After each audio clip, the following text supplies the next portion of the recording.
Curfew শিথিলের সময়টায় স্বাভাবিক হচ্ছে বরিশালের জনজীবন। কর্মচাঞ্চল্য ফিরেছে অফিস আদালতে। বিস্তারিত জানাচ্ছেন সহকর্মী মর্তুজা জুয়েল। মহানগরী এলাকায় আইনশৃঙ্খলা পরিস্থিতি স্বাভাবিক রয়েছে, যদিও এখানে কারফিউ চলছে, তবে তা শিথিল করা হয়েছে।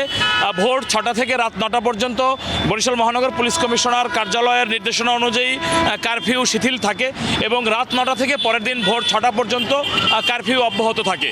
তবে কারফিউ শিথিল করার ফলে নগরীর যে নৌবন্দর রয়েছে এবং দুটি বাস টার্মিনাল থেকে সকল ধরনের অভ্যন্তরীণ এবং দূরপাল্লার যানবাহন সেগুলো চলাচল করছে। নিয়মিত বিরতিতে লঞ্চগুলো ছেড়ে যাচ্ছে এবং নগরীর অভ্যন্তরের যে গণপরিবহন সেগুলো স্বাভাবিকভাবে চলাচল করছে।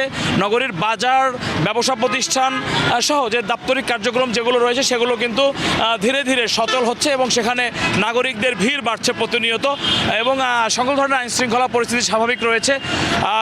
গত কয়েকদিন যাবৎ কোটা আন্দোলনের নামে যে সহিংসতা হয়েছে বরিশালে, এ ঘটনায় বরিশাল জেলা এবং মহানগর পুলিশের দায়েরকৃত 5টি মামলা এবং মহানগর আওয়ামী লীগের এক নেতার দায়েরকৃত অপর একটি মামলায় এ পর্যন্ত 1.5 শতাধিক ঘটনায় জড়িত ব্যক্তিদেরকে গ্রেপ্তার করেছে পুলিশ এবং 3000-এরও অধিক ব্যক্তির নামে মামলা দায়ের করা হয়েছে। এ ছিল আসলে বরিশাল থেকে শিথিল কারফিউয়ে জনজীবন এবং নাগরিক জীবনযাপনের খবর।